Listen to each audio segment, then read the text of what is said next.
Hello students, good morning to all of you. Students, आज के इस वीडियो में हम क्लास 10th के chapter how do organism reproduce या जीव जनन कैसे करते हैं के अंतर्गत मेल रिप्रोडक्टिव सिस्टम या नर जनन तंत्र की स्टडी करेंगे। स्टूडेंट्स, हम जानते हैं जो एक लिंगी जीव होते हैं या यूनिसेक्सुअल ऑर्गेनिज्म होते हैं उनमें नर और मादा मेल और फीमेल अलग अलग होते हैं। तो यहाँ पर क्वेश्चन आता है कि किस जीव के लिए या किस ऑर्गेनिज्म के लिए हम मेल या नर कहते हैं और किस ऑर्गेनिज्म के लिए हम फीमेल या मादा कहते हैं। तो इसका आंसर होता है कि वे जीव जिनमें मेल गैमीट बनता है वो नर कहलाते हैं और वे जीव या ऑर्गेनिज्म जो फीमेल गैमीट बनाते हैं मादा कहलाते हैं। हम जानते हैं जो विकसित जीव होते हैं उनमें मेल गैमीट के रूप में स्पर्म या शुक्राणु का निर्माण होता है। स्पर्म या शुक्राणु का निर्माण होता है और फीमेल गैमीट के रूप में ओवा या अंड का निर्माण होता है या अंडाणु का निर्माण होता है। तो स्टूडेंट्स, अब यहाँ पर क्वेश्चन आता है कि हम मेल रिप्रोडक्टिव सिस्टम किसे कहते हैं। मेल रिप्रोडक्टिव सिस्टम, इसको हम शॉर्ट में लिखते हैं मेल रिप्रोडक्टिव सिस्टम MRS, कि किस सिस्टम के लिए हम मेल रिप्रोडक्टिव सिस्टम कहते हैं। तो इसका आंसर होता है कि नर जंतुओं में या मेल ऑर्गेनिज्म में पाए जाने वाला वह अंग तंत्र, मेल जंतुओं का वह अंग तंत्र नर जंतुओं में पाए जाने वाला वह अंग तंत्र या वह तंत्र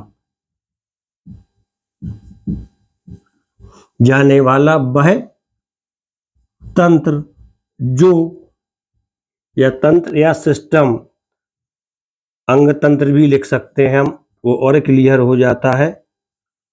नर जंतुओं में पाए जाने वाला वह अंग तंत्र जो मेल गैमीट या स्पर्म का निर्माण करता है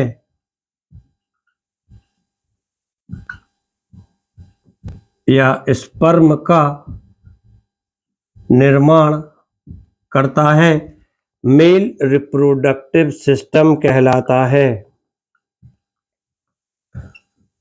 मेल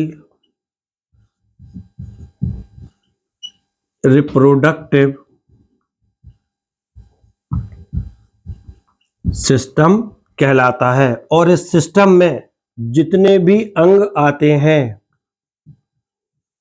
मेल रिप्रोडक्टिव सिस्टम में जितने भी अंग आते हैं उन अंगों के लिए हम रिप्रोडक्टिव ऑर्गेन्स कहते हैं। इन अंगों के लिए हम रिप्रोडक्टिव ऑर्गेन्स या जनन अंग कहते हैं। तो स्टूडेंट्स, यहाँ पर आप मेल फीमेल क्या होते हैं, रिप्रोडक्टिव सिस्टम क्या है, रिप्रोडक्टिव ऑर्गेन्स क्या है, इतनी चीज आपकी समझ में आ जाती है। इसके बाद क्वेश्चन आता है कि जो मेल रिप्रोडक्टिव सिस्टम होता है इसके कितने भाग होते हैं, कितने पार्ट्स होते हैं। तो स्टूडेंट्स, हम यहाँ पर मेल रिप्रोडक्टिव सिस्टम के पहले पार्ट्स की स्टडी करेंगे, उसके बाद हम प्रत्येक पार्ट्स की डिटेल स्ट्रक्चर की डायग्राम के साथ स्टडी करेंगे, जिससे आपके कॉन्सेप्ट भी इजीली क्लियर होते जाएंगे। तो अगला टॉपिक अपना आता है पार्ट्स ऑफ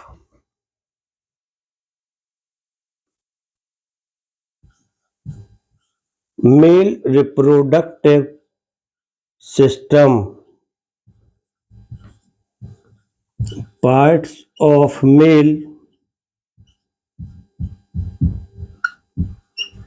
रिप्रोडक्टिव सिस्टम या नर जनन तंत्र के भाग। नर जनन तंत्र के दो भाग होते हैं। इसमें से जो पहला भाग होता है वह होता है रिप्रोडक्टिव ऑर्गेन्स। इसका पहला भाग आता है रिप्रोडक्टिव ऑर्गेन्स। ये क्या होते हैं ये मैं आपको बता ही चुका हूं। रिप्रोडक्टिव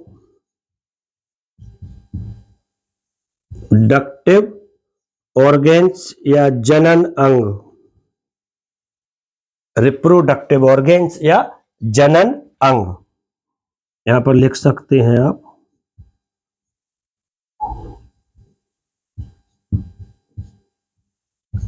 और जो दूसरा पार्ट रिप्रोडक्टिव सिस्टम का होता है वह होता है एसेसरी ग्लैंड्स या सहायक ग्रंथियां।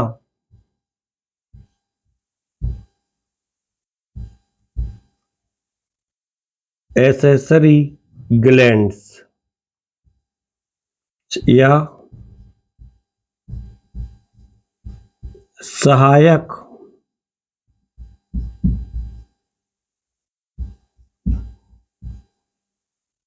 ग्रंथियां, ये दो पार्ट्स होते हैं। इसके बाद क्वेश्चन आता है कि रिप्रोडक्टिव अंग या जनन अंग कौन कौन से होते हैं। तो जो मेल रिप्रोडक्टिव अंग होते हैं वो मुख्यतः 7 होते हैं, 7 होते हैं। इसमें से जो पहला पार्ट्स होता है या पहला अंग होता है वह होता है मेन, नंबर 1 टेस्टिस, टेस्टिस या वृषण। नंबर दूसरा जो उसका पार्ट्स होता है वह होता है एपिडिडाइमिस, एपिडिडाइमिस या अधिवृषण।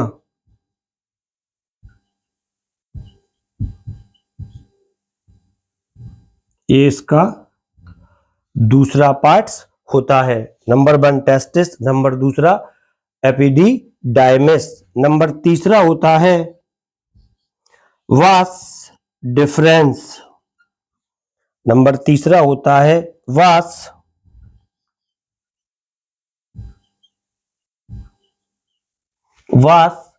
डिफरेंस। वास डिफरेंस इसके लिए बोलते हैं शुक्र वाहिनी। आप एक साथ लिखते जाएं एक लाइन में। 3 शुक्र वाहिनी। और जो 4th इसके बाद आता है 3rd शुक्र वाहिनी। 4th आता है इसमें शुक्राशय या सेमिनल वेसाइकिल।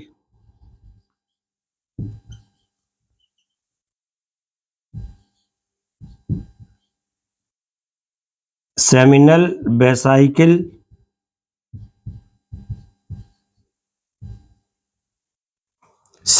वेसाइकिल या शुक्राशय 4th। इसके बाद जो 5th पार्ट आता है वह 5th पार्ट होता है इजाकुलेटरी डक्ट, इजाकुलेटरी डक्ट या स्खलन नलिका।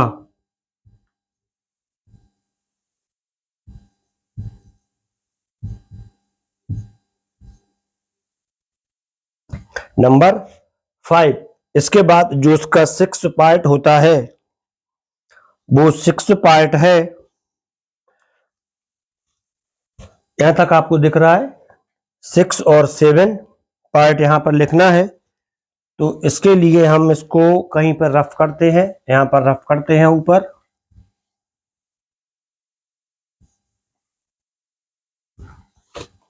फिफ्थ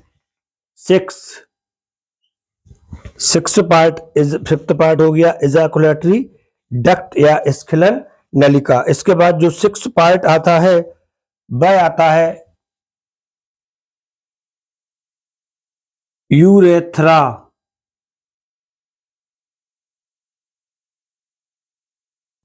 या मूत्र मार्ग। और जो इसका 7th और लास्ट पार्ट होता है वह होता है पेनिस या शिश्न। पेनिस या शिश्न। तो ये 7 रिप्रोडक्टिव ऑर्गन्स होते हैं। इसके बाद आता है कि रिप्रोडक्टिव सिस्टम में कौन कौन सी सहायक ग्रंथियां होती हैं। सहायक ग्रंथियां वे ग्रंथियां जो रिप्रोडक्शन में हेल्प करती हैं, सहायता करती हैं, रिप्रोडक्शन की सहायक ग्रंथियां कहलाती हैं। सहायक ग्रंथियां ये 2 होती हैं।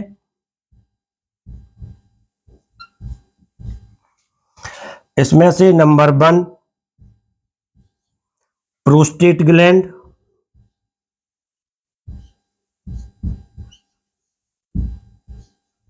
पहली ग्लैंड होती है प्रोस्टेट ग्लैंड।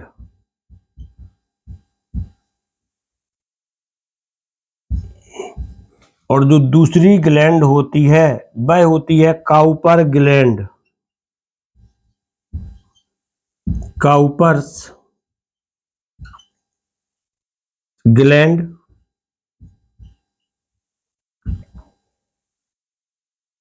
काउपर ग्रंथि। काउपर ग्लैंड्स के लिए हम बल्बो यूरेथ्रल ग्लैंड्स भी कहते हैं। और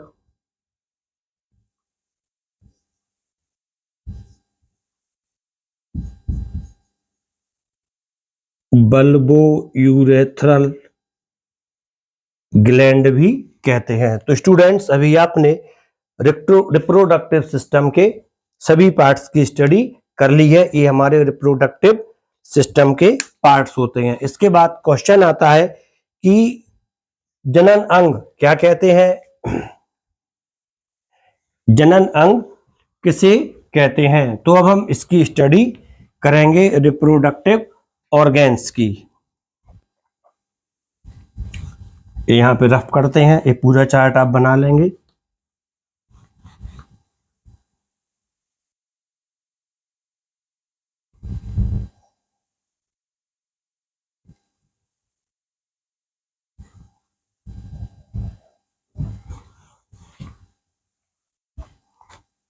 सबसे इसका जो पहला पार्ट आता है वह आता है टेस्टिस।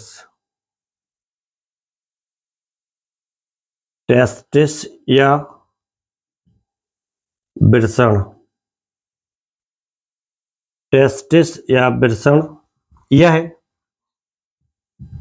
मुख्य जनन अंग होता है।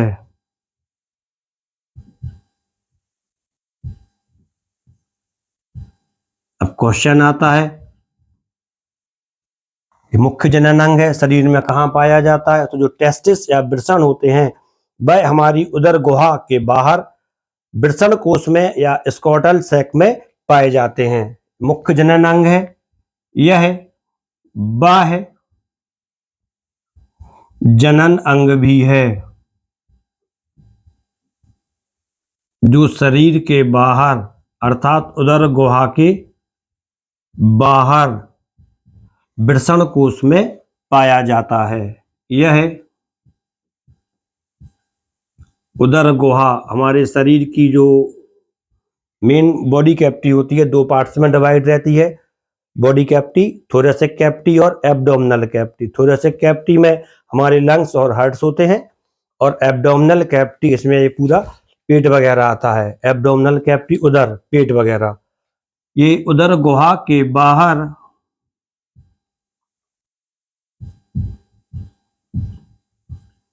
वृषण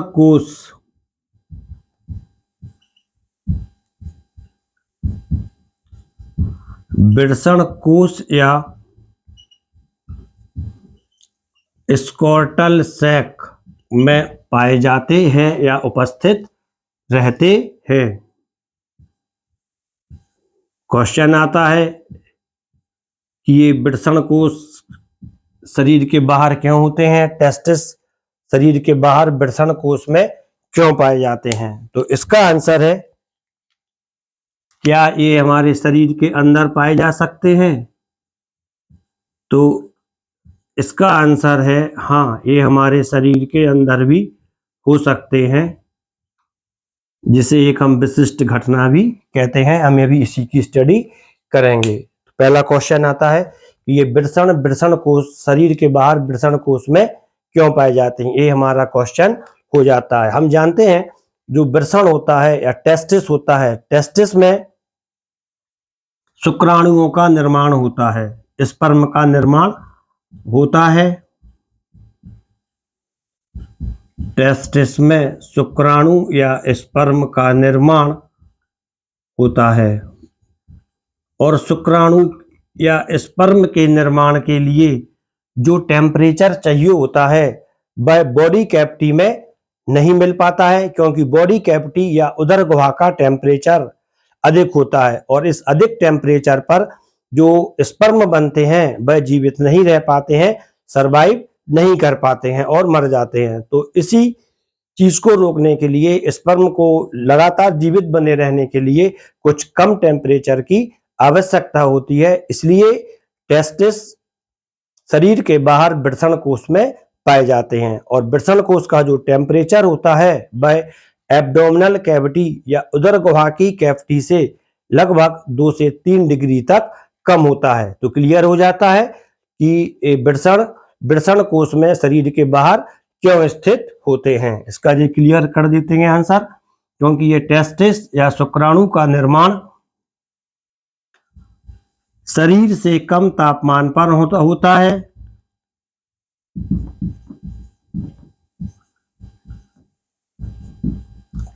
शरीर से कम तापमान पर होता है।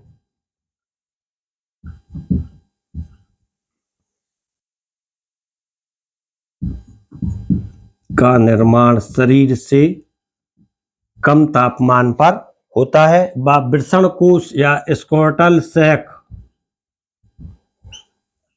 वृषण कोश का तापमान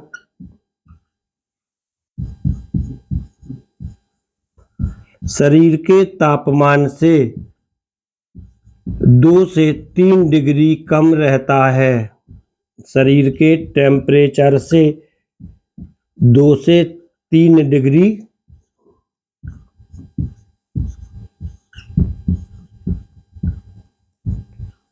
कम रहता है, जिस पर स्पर्म का फॉर्मेशन आसानी से हो जाता है। अब क्वेश्चन आता है, क्या कोई कंडीशन ऐसी हो सकती है जिसमें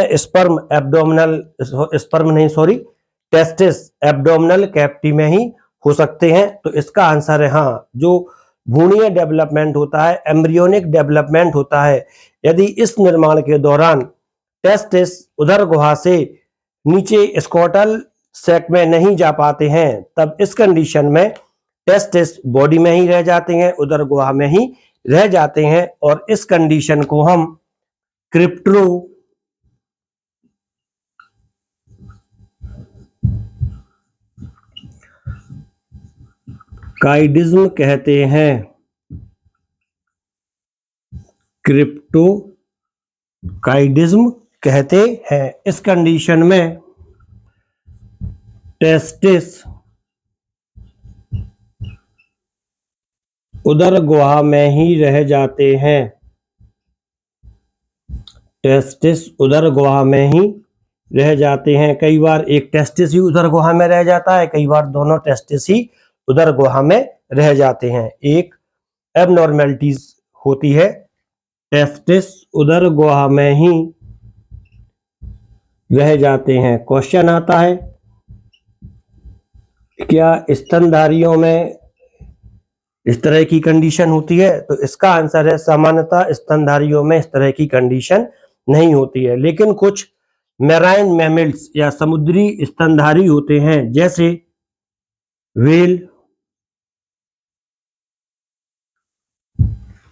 व्हेल से डॉल्फिन है,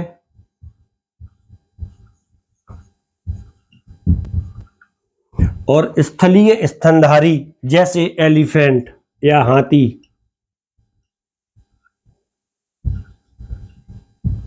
इनमें टेस्टिस उदर गुहा में ही रह जाते हैं क्योंकि इनमें क्रिप्टोकाइडिज्म पाया जाता है। अब क्वेश्चन आता है कि इनमें ऐसी कंडीशन क्यों होती है, तो इसका आंसर होता है कि इन एनिमल्स के शरीर का जो तापमान होता है वह स्पर्म के फॉर्मेशन के लिए अनुकूल होता है, ऑप्टिमम होता है, इसलिए टेस्टिस को शरीर के बाहर जाने की आवश्यकता नहीं होती है। इसके अलावा कुछ और मैमल्स भी होते हैं जैसे डकबिल प्लेटिपस और एकिडिना, जो कि मुख्यतः ओविपेरस हैं, अंडे को देते हैं। एकिडिना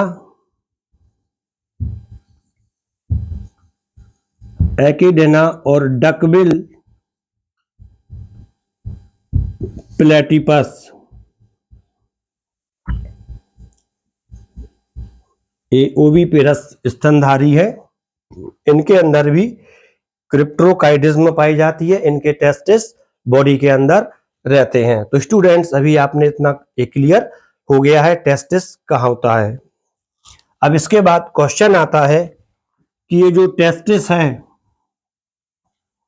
इस टेस्टिस में स्पर्म कैसे बनते हैं। तो अब हम थोड़ा सा यहाँ पर इसकी थोड़ी चर्चा करेंगे।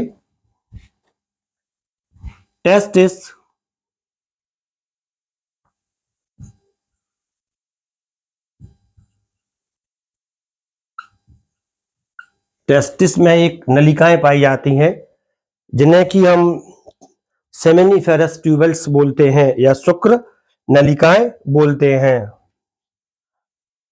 टेस्टिस की सेमिनिफेरस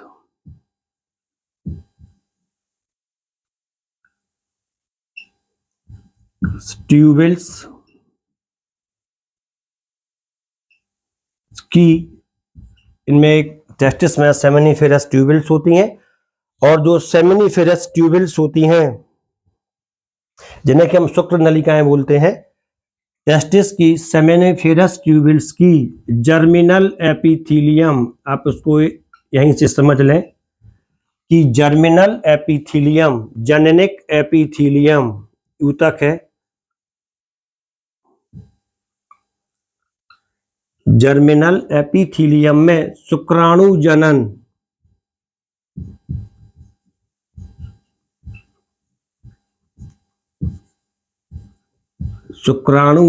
या स्पर्मेटोजेनेसिस होता है,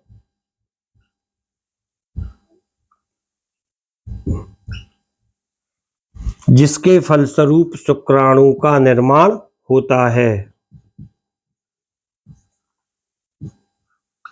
जिसके फलस्वरूप शुक्राणु का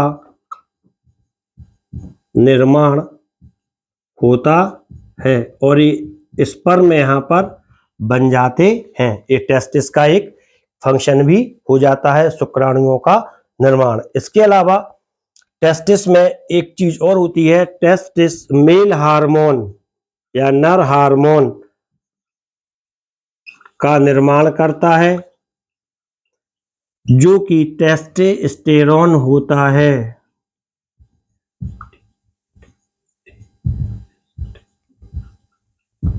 टेस्टोस्टेरोन का निर्माण करता है,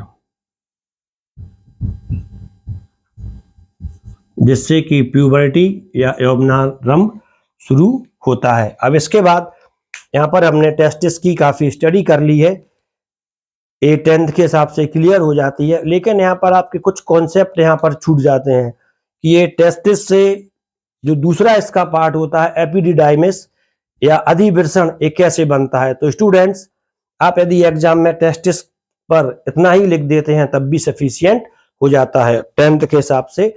और यदि आपके लिए अलग से कोई क्वेश्चन आ जाता है टेस्टिस की संरचना, तो यहाँ पर हम टेस्टिस की संरचना की भी स्टडी यहीं पर कर लेते हैं, जिससे हमारे कॉन्सेप्ट भी क्लियर हो जाते हैं। तो स्टूडेंट्स टेस्टिस में यहाँ तक आपका क्लियर हो जाता है। क्या लिखना है आपको एग्जाम में, टेस्टिस हेडिंग डालें, टेस्टिस यह मुख्य जननांग होता है या टेस्टिस नर का बाह्य जननांग होता है जो उदर गुहा के बाहर वृषण कोश में स्थित रहता है। क्योंकि वृषण कोश का जो तापमान होता है उसी में शुक्राणुओं का निर्माण होता है। इसके बाद आप लिख दें टेस्टिस की सेमेनिफेरस ट्यूबल्स या शुक्र नलिकाओं की जननिक एपिथीलियम में शुक्राणु जनन की क्रिया होती है, जिसके फलस्वरूप शुक्राणु का निर्माण होता है एवं टेस्टिस मेल हार्मोन टेस्टोस्टेरोन का निर्माण करता है। इसके बाद आप दूसरी हेडिंग यहाँ पर डालकर शुरू कर सकते हैं, एपिडिडाइमिस या अधिवृषण आप शुरू करते हैं। लेकिन यहाँ पर हम थोड़ी सी और डीप में जाएंगे,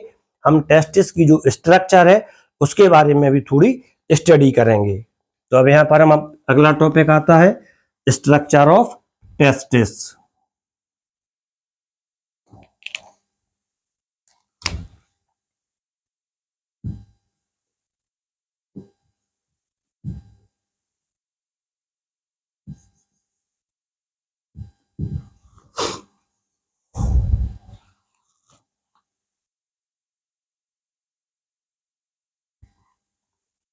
जो टेस्टिस होता है ये इस तरह से एक अंडाकार संरचना होता है। टेस्टिस के सबसे बाहर टेस्टिकुलर कैप्सूल होता है। सबसे बाहर इसमें टेस्टिकुलर कैप्सूल का आवरण होता है। सबसे बाहर इसमें रहेगा टेस्टिकुलर कैप्सूल इसमें रहेगा। इसके बाद टेस्टिकुलर कैप्सूल आप इसको सिंगल लेयर में ही बना सकते हैं। आप इसकी जब संरचना बनाते हैं तो टेस्टिकुलर कैप्सूल, इसको थोड़ा समझ लें, टेस्टिकुलर कैप्सूल के अंदर सेमेनिफेरस ट्यूबल्स होती हैं। टेस्टिकुलर कैप्सूल्स के अंदर क्या रहेगा? सेमेनिफेरस ट्यूबल्स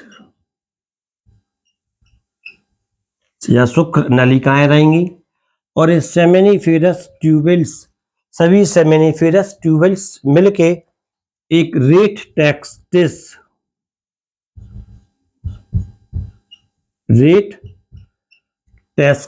या वृषण जालक का निर्माण करती हैं। रेट टेस्टिस या वृषण जालक का निर्माण करती हैं और ये रेट टेस्टिस, इससे एफरेंट ट्यूबल्स निकलती हैं।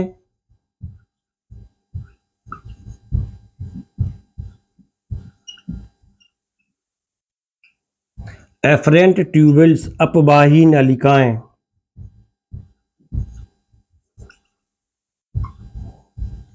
और ये अपवाही नलिकाएं परस्पर मिलकर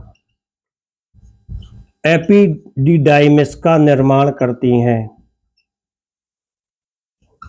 एपिडिडाइमिस या अधिवृषण का निर्माण करती हैं।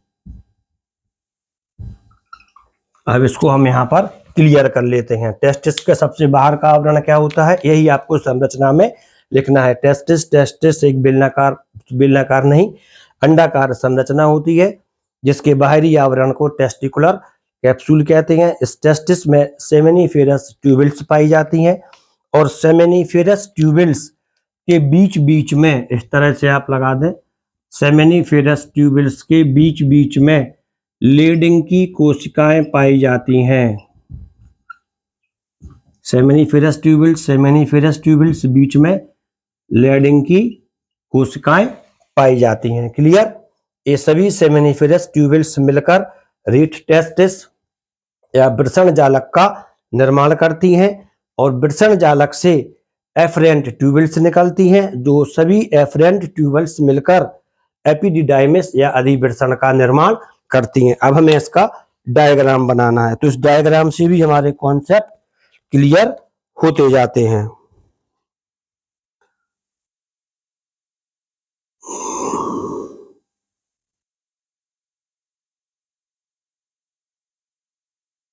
डबल लेयर कर दिया है।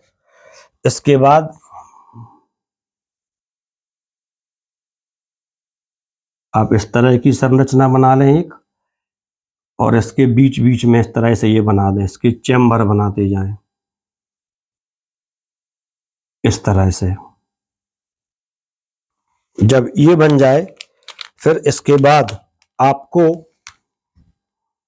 यहाँ पर इस तरह की संरचनाएं बना देनी है, 8 तरह की, इस तरह से।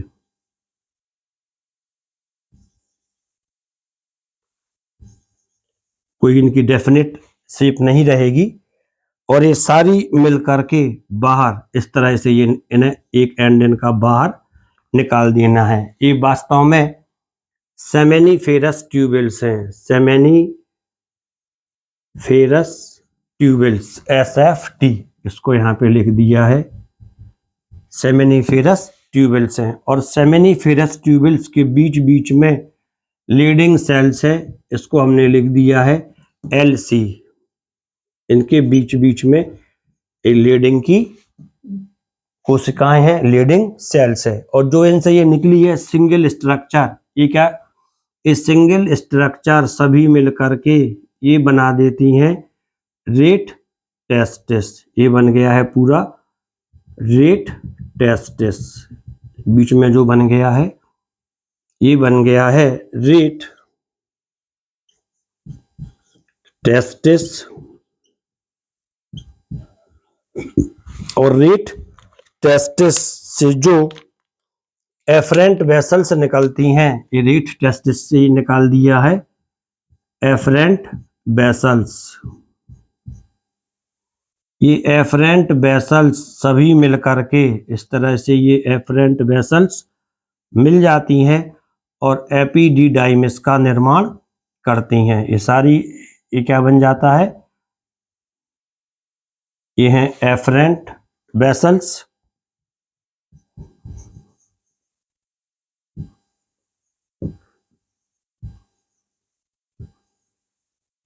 एफरेंट वेसल्स, और एफरेंट वेसल्स से ये बन जाता है अपना एपिडिडाइमिस।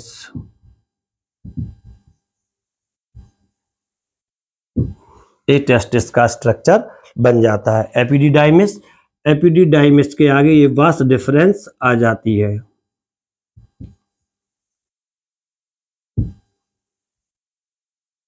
Vas deferens. तो स्टूडेंट्स, अभी आपने टेस्टिस की कंप्लीट स्ट्रक्चर की स्टडी कर ली है। इसको आप आसानी से बना सकते हैं और आसानी से लिख भी सकते हैं। यहाँ पर यदि क्वेश्चन अलग से आता है टेस्टिस की संरचना, तब आप इसको लिख दें, और यदि आपके पास टाइम रहता है तब आप इसको इस मेल रिप्रोडक्टिव ऑर्गेन्स में टेस्टिस के कॉलम में ही इसको लिख सकते हैं, या इसका सिर्फ डायग्राम एज इट इज बना सकते हैं। तो स्टूडेंट्स, इसके बाद टेस्टिस के बाद यहाँ पर मैं आपको बता चुका हूं, टेस्टिस में स्पर्मेटोजेनेसिस कहां पर होता है, जर्मिनल एपिथीलियम में। स्पर्मेटोजेनेसिस या शुक्राणु जनन क्या होता है, वह प्रक्रिया जिसमें टेस्टिस में शुक्राणु या स्पर्म का निर्माण होता है, स्पर्मेटोजेनेसिस या शुक्राणु जनन कहलाती है। तो इसके आपके कई क्वेश्चन भी तैयार हो जाते हैं। टेस्टिस क्लियर हो गया। टेस्टिस के बाद आपका जो दूसरा पार्ट आता है वह होता है एपिडिडाइमिस।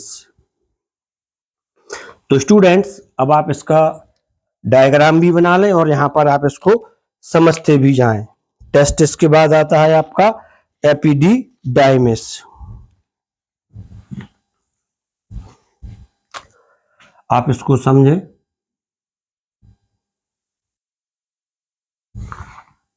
स्कॉटल सैक या वृषण कोश, यहां पर ये आ जाता है स्कॉटल सैक या वृषण कोश। और स्कॉटल सैक के अंदर ये रहता है टेस्टिस।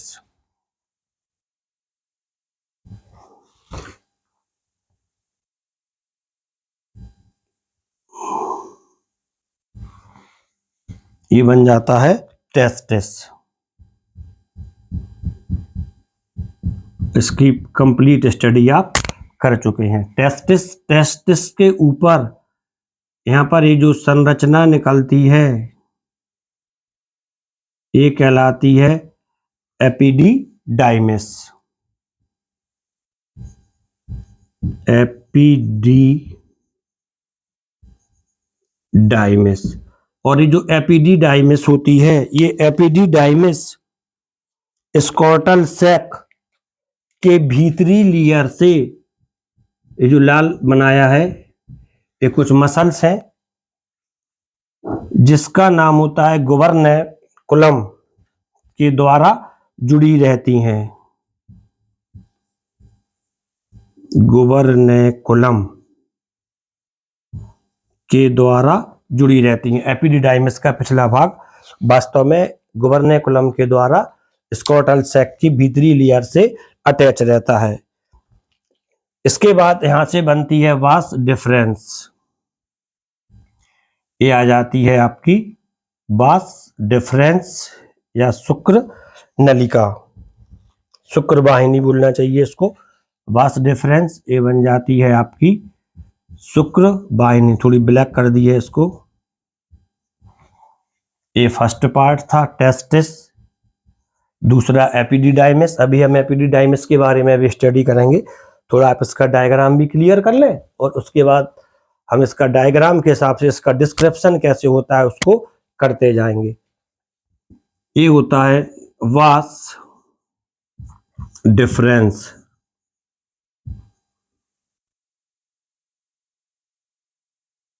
वास डिफरेंस या शुक्र वाहिनी। अब क्वेश्चन आता है कि यदि स्क्रोटल सैक या वृषण कोश उदर गुहा के बाहर है तब ये वास डिफरेंस उदर गुहा में कैसे प्रवेश कर जाती है, एक क्वेश्चन। और दूसरा क्वेश्चन आता है जब ये वृषण उदर गुहा में होते हैं, टेस्टिस वृषण गुहा में होते हैं, तब ये वृषण कोश में कैसे आ जाते हैं। कहीं ना कहीं से उदर गुहा का वृषण कोश से कोई ना कोई कनेक्शन होना चाहिए। तो क्या इसका कहीं से कोई कनेक्शन होता है? तो इसका आंसर है हाँ। एब्डोमिनल कैविटी स्क्रोटल सैक से एक छोटी कैनाल जिसे इनग्विनल कैनाल कहते हैं इसके द्वारा जुड़ी रहती है। इसका नाम होता है इनग्विनल कैनाल। ये कहलाती है इनग्विनल canal.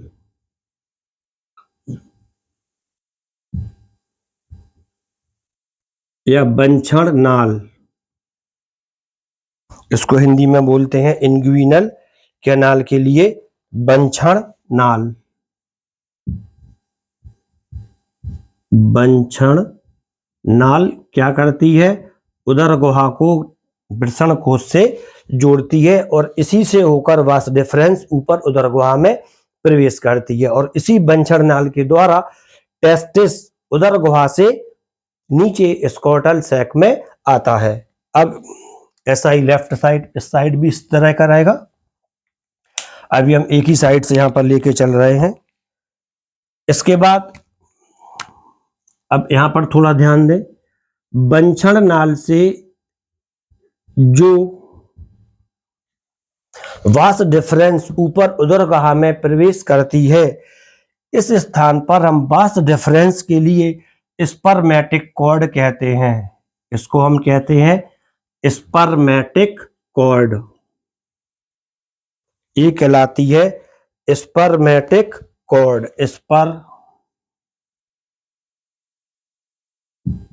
Spermatic cord, spermatic cord, इसको हिंदी में बोलते हैं वृषण दंड। यहां पर ये स्पर्मेटिक कॉर्ड के रूप में ऊपर निकल जाती है और ऊपर जाने के बाद जो मूत्र वाहिनी होती है यूरेथ्रा, उसके ऊपर एक लूप बना देती है और इस तरह से ये नीचे आ जाती है। यहां तक ये आपका क्लियर हो जाता है। इसको थोड़ा और कर्व में कर दें यहां से, इसी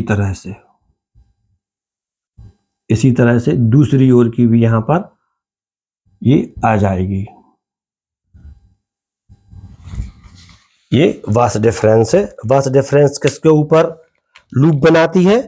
तो जो वास डिफरेंस होती है ये मूत्र वाहिनी के ऊपर लूप बनाती है। यहां से ये आ जाती है नीचे मूत्र वाहिनी।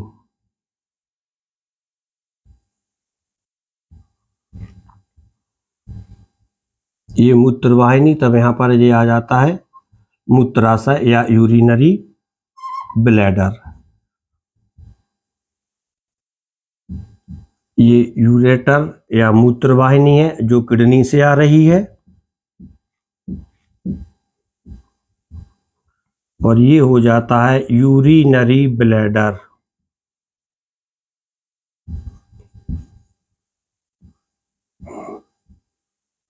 यूरिनरी ब्लैडर, ये इतना क्लियर हो जाता है। और इसके ऊपर जब ये लूप बनाती है, थोड़ा इसको और क्लियर ऊपर की तरफ कर देते हैं,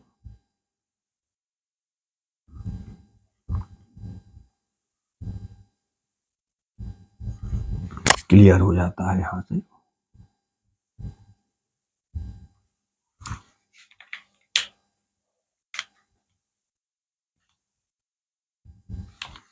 पहले यहीं पर इसको, ये यहां पर होता है सेमिनल वेसाइकल या शुक्राशय।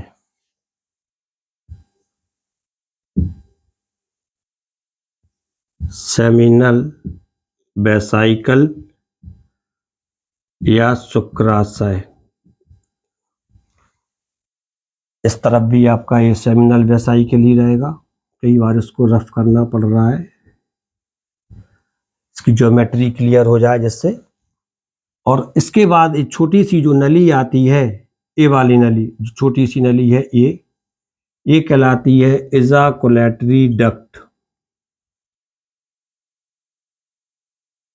इजाकुलेटरी डक्ट या स्खलन नलिका। इजाकुलेटरी डक्ट ये यूरेथ्रा में जाकर मिल जाती है। ये पूरी नली यहां पर कहलाती है यूरेथ्रा या मूत्र मार्ग। यूरेथ्रा, और ये यूरेथ्रा यूरिनरी ब्लैडर से लेकर पेनिस के अंदर से जाती हुई यूरेनोजेनेटल एपरेटस तक खुलती है। ये होता है पेनिस या सिस। यहां पर जो यूरेथ्रा या मूत्रमार्ग, ये यूरेथ्रा या मूत्रमार्ग यूरिनोजेनेटल पोर के द्वारा खुलता है। तो ये पूरा आपका male reproductive organs, male reproductive system बन जाता है। सबसे पहला इसमें आया था टेस्टिस, इसकी संरचना मैं बता चुका हूं।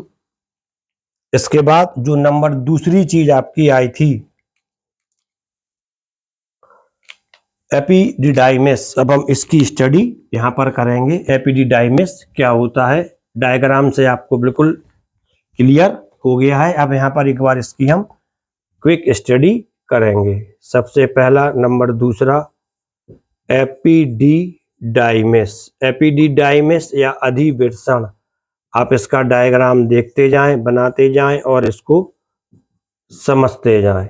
एपिडिडाइमिस या अधिवृषण, सबसे पहली चीज ये आती है कि एपिडिडाइमिस कहां पर पाया जाता है। तो एपिडिडाइमिस वृषण के बाहरी सिरे पर पाया जाता है। क्लियर हो जाता है। एपिडिडाइमिस, या इसको हम लिख सकते हैं एपिडिडाइमिस टेस्टिस के निचले सिरे पर बाहर की ओर पाया जाता है।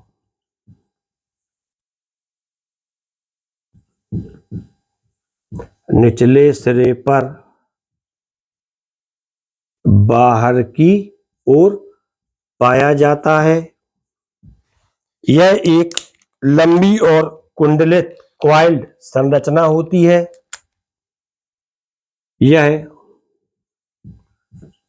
लंबी और कुंडलित क्वाइल्ड संरचना होती है,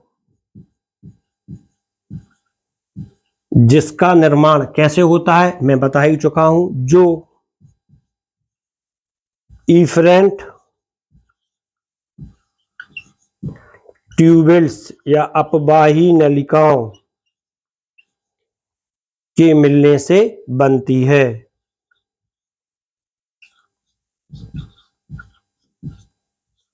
ये आपको सारा इसमें लिखना है। ये पूरा डायग्राम मिलने से बनती है। इसमें आपने डायग्राम बनाना भी सीखा है। अभी इसमें एक्सेसरी ग्लैंड्स नहीं बताया है, उसको भी हम बताएंगे। एक्सेसरी ग्लैंड्स छूटा है यहाँ पे। एफरेंट ट्यूबल्स के मिलने से बनती है। इसकी जो लेंथ होती है या जो इसकी लंबाई होती है एपिडिडाइमिस की, वह लगभग 6 मीटर होती है। इसकी लंबाई लगभग 6 मीटर होती है। एपिडिडाइमिस की जो एफरेंट वेसल्स होती हैं या एपिडिडाइमिस आगे चलकर वास डिफरेंस में खुलती है या वास डिफरेंस शुक्र वाहिनी बनाती है। वास डिफरेंस या शुक्र वाहिनी बनाती है। तो ये एपिडिडाइमिस का आपका पूरा वर्णन हो जाता है। इसके बाद नेक्स्ट टॉपिक अपना आता है वास डिफरेंस या शुक्र वाहिनी। तो अब हम यहाँ पर वास डिफरेंस या शुक्र वाहिनी देखेंगे। अब डायग्राम्स के बनाने के साथ साथ मैं सारी चीज को एक्सप्लेन करता रहा था। नेक्स्ट पॉइंट है यहाँ पे वास डिफरेंस।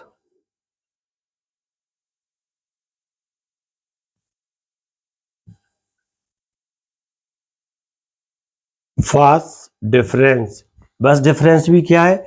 वास डिफरेंस एक लंबी बेलनाकार संरचना है।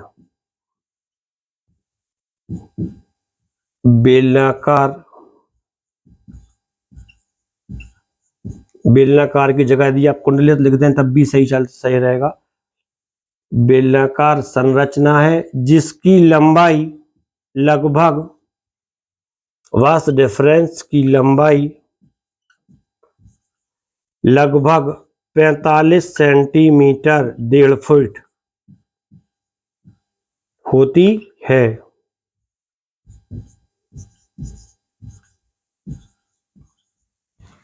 ये जो वास डिफरेंस होती है, वास डिफरेंस इनग्विनल कैनाल या बंछण नाल, यह इनग्विनल कैनाल से होती हुई उदर गुहा में प्रवेश करती है। वास डिफरेंस उदर गुहा में प्रवेश करती है। किस रूप में प्रवेश करती है? स्पर्मेटिक कॉर्ड के रूप में। किस रूप में प्रवेश करती है? ये स्पर्मेटिक कॉर्ड के रूप में। और इसके प्रवेश करने के बाद ये क्या करती है? मूत्रवाहिनी या यूरेथर पर एक लूप बना देती है। इसके ऊपर ये क्या करती है? यूरेथर के ऊपर एक लूप बना देती है के रूप में उदरगाह में प्रवेश करती है। व मूत्रवाहिनी यूरेटर पर लूप बनाकर, लूप मतलब घेरा, लूप बनाकर यूरिनरी ब्लैडर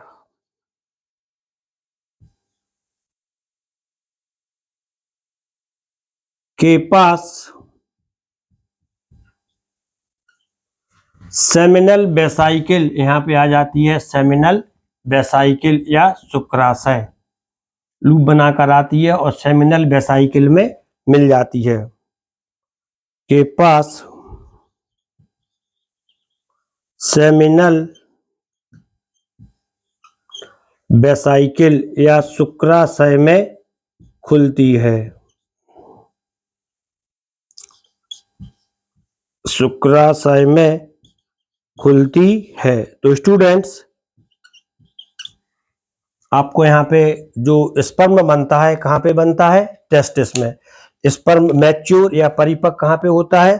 एपिडिडाइमिस में। और एपिडिडाइमिस में जब ये मैच्योर हो जाता है, मैच्योर होने का मतलब इमोटाइल हो जाता है, गतिशील हो जाता है। जब ये गतिशील हो जाता है तब इस बस डिफरेंस और स्पर्मेटिक कार्ड से होते हुए शुक्राशय में चला जाता है। शुक्राशय में स्पर्म कई दिनों तक यहाँ पे ये रहेगा। तो हम शुक्राशय की स्टडी करेंगे। ये आपको बस डिफरेंस के लिए पूरा लिख सकते हैं। इसके बाद जो आपका नेक्स्ट पॉइंट आता है वह आता है, इसको यहाँ पे थोड़ा रफ कर देते हैं, स्पर्मेटिक कॉर्ड, उसका हिंदी नाम लिखा ही है वंशनाल। इसके बाद जो नेक्स्ट टॉपिक आता है वह आता है seminal vesicle. Seminal vesicle, seminal vesicle या शुक्राशय। सबसे पहला क्वेश्चन, सेमिनल वेसाइकिल या शुक्राशय कहाँ पे होता है? तो आप इसको लिख सकते हैं, लिख दें सेमिनल वेसाइकिल यूरिनरी ब्लैडर के पीछे स्थित होता है। और सेमिनल वेसाइकिल लगभग 5 सेंटीमीटर लंबी संरचना होती है। सेमिनल वेसाइकिल लगभग 5 सेंटीमीटर लंबी संरचना होती है। इसकी जो दीवार होती है सेमिनल वेसाइकिल की दीवार ग्लैंडुलर होती है, ग्रंथिल होती है। ग्रंथिल, इसमें ग्रंथियां पाई जाती हैं। और जब इसमें ग्रंथियां पाई जाएंगी या ग्लैंड्स पाई जाएंगी तो ये ग्लैंड्स या ग्रंथियां एक येलो या पीले क्षारीय द्रव का स्रावण करती हैं। एक येलो बेसिक द्रव लिक्विड का स्रावण करती हैं, सिक्रीशन करती हैं, जो कि वीर्य या सीमन का 60% भाग बनाता है।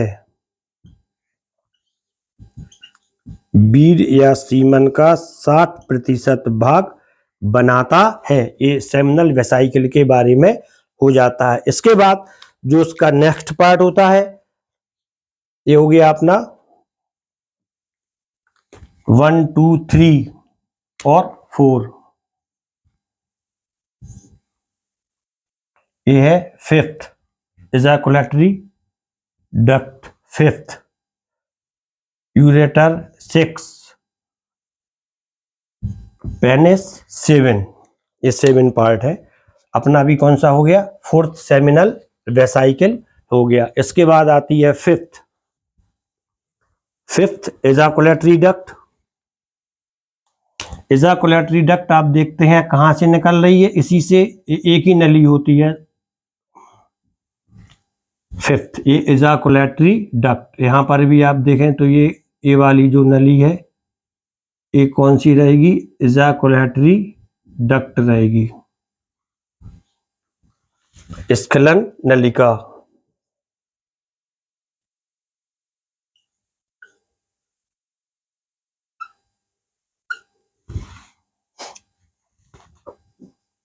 ejaculatory डक्ट या स्खलन नलिका, ये आपको सारी हेडिंग डाल के लिखना है एग्जाम में। स्खलन नलिका आप इसको लिख सकते हैं, एक छोटी नलिका होती है, डायग्राम से देख के ही आप इसको लिखते जाएं, जो किसको किससे जोड़ रही है? सेमिनल वेसाइकिल को यूरेथ्रा से जोड़ती है। जो सेमिनल वेसाइकिल को मूत्र मार्ग या यूरेथ्रा से जोड़ती है।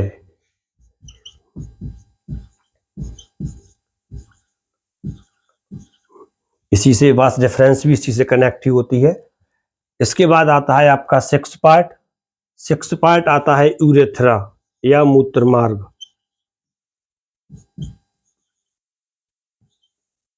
यूरेथ्रा या मूत्रमार्ग।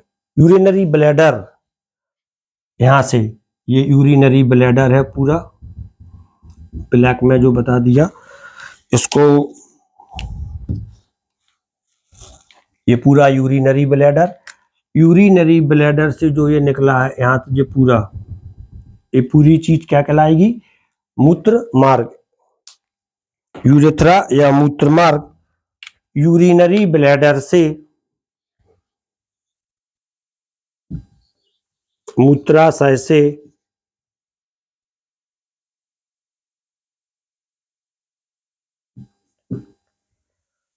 यूरिनरी ब्लैडर से पेनिस के अंदर होते हुए पेनिस के मूत्रोजनन छिद्र पर तक फैली रहती है। पेनिस के मूत्रोजनन छिद्र या यूरिनोजेनिटल पोर तक फैली रहती है और इसी छिद्र के द्वारा यूरिनोजेनिटल पोर, मूत्रोजनन छिद्र के द्वारा शरीर से बाहर खुलती है। शरीर से बाहर खुलती है। अभी हम यहाँ पे जननांग का वर्णन कर रहे हैं, रिप्रोडक्टिव ऑर्गन्स का। अब जो उसका लास्ट पार्ट आता है वह आता है सेवन, पेनिस या शिश्न। इसकी स्टडी करेंगे।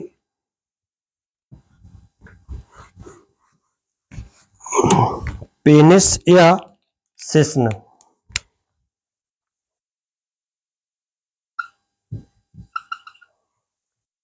पेनिस या शिश्न यह मनुष्य का बाह्य जननांग होता है। इसको जननांग की जगह मैथुनांग बोलना ज्यादा सही रहेगा, क्योंकि यह बाह्य जननांग होता है।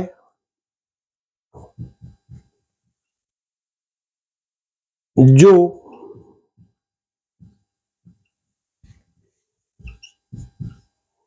मैथुन या कपुलेशन में सहायता करता है।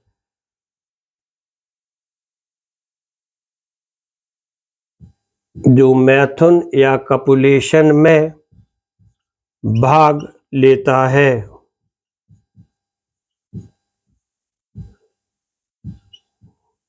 यह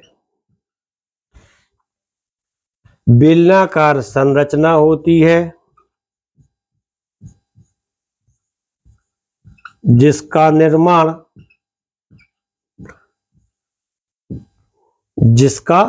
निर्माण मसल्स, मांसपेशियों व रक्त कोटरों, ब्लड साइनसेस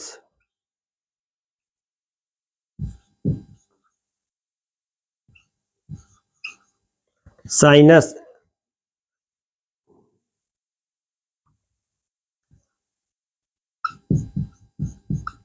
ब्लड साइनस या रक्त कोटरों से होता है। साइनस से होता है। क्लियर है? ये आपके रिप्रोडक्टिव ऑर्गन्स पूरे हो जाते हैं। इसके बाद आता है आपका जो नेक्स्ट टॉपिक आता है वह आता है एक्सेसरी ग्लैंड या सहायक ग्रंथियां। एक्सेसरी ग्लैंड्स या सहायक ग्रंथियां क्या होती हैं? तो वो जनन ग्रंथियां जो रिप्रोडक्शन में सहायता करती हैं एक्सेसरी ग्लैंड्स कहलाती हैं। मनुष्य में दो सहायक ग्रंथियां होती हैं, नंबर एक प्रोस्टेट और नंबर दूसरा काउपर्स ग्लैंड्स। अब यहाँ पे हम प्रोस्टेट ग्लैंड्स और काउपर ग्लैंड्स की पोजीशन देखते हैं। यहाँ पर इस तरह से आती है प्रोस्टेट ग्लैंड्स, जो रेड के आकार की बनाई है। एक ग्लैंड आ जाती है प्रोस्टेट ग्लैंड।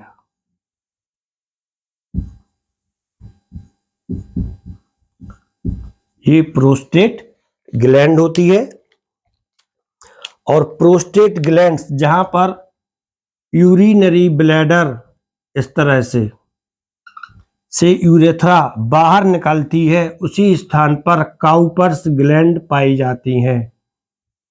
ये होती हैं काउपर्स ग्लैंड पाई जाती हैं। ये एक जोड़ी होती हैं जो दोनों तरफ पाई जाती हैं। और जो प्रोस्टेट ग्लैंड्स होती हैं, प्रोस्टेट ग्लैंड्स पेनिस के अधर तल पर या वेंट्रल साइड पर उपस्थित होती हैं। सहायक ग्रंथियां जो रिप्रोडक्शन में हेल्प करें।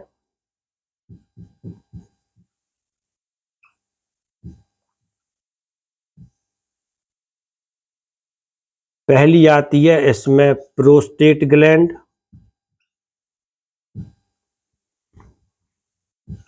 Prostate gland, prostate gland urethra के अधर तल पर होती है, वेंट्रल साइड पर होती है और लोब्स या पिंड के रूप में पाई जाती है। लोब्स या पिंड के रूप में पाई जाती है। यह एक बेसिक मिल्की लिक्विड, बेसिक क्षारीय, यह एक बेसिक या क्षारीय मिल्की दूधिया, यह क्षारीय दूधिया मिल्की लिक्विड का स्रावण करती है।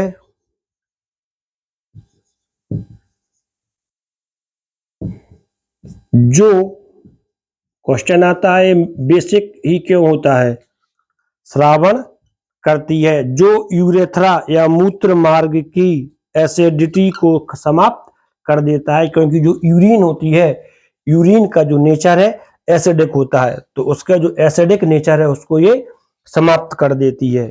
यह मूत्र मार्ग के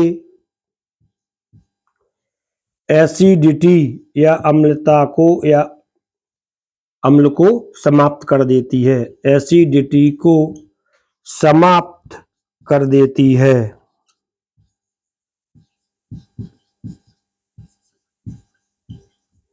इसके बाद जो अपनी लास्ट ग्लैंड आती है वह आती है काउपर्स ग्लैंड।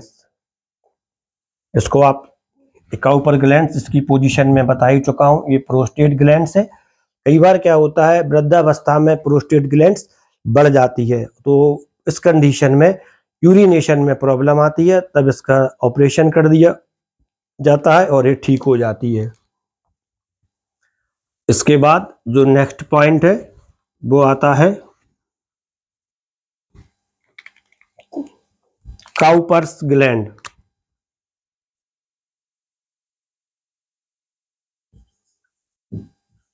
काउपर्स ग्लैंड, इसका दूसरा नाम बल्बो यूरेथ्रल, कहीं लिखा होगा यहाँ पे हमने काउपर्स ग्लैंड, शायद नहीं लिखा, काउपर्स ग्लैंड यूरेथ्रल ग्लैंड भी है।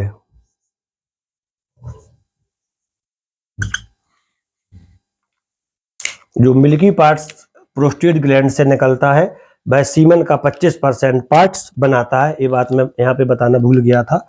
इसके बाद काउपर्स ग्लैंड, इसे बल्बो यूरेथ्रल ग्लैंड्स भी कहते हैं। यह यूरिनरी ब्लैडर के यूरेथ्रा या मूत्रमार्ग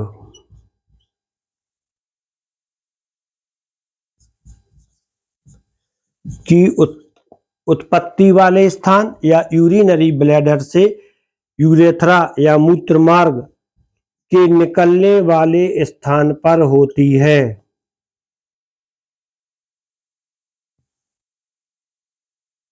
निकलने वाले स्थान पर पाई जाती है। यह एक जोड़ी होती है।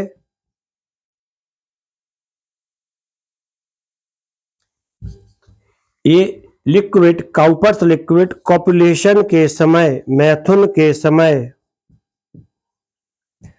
एक लिक्विड का स्रावन करती है।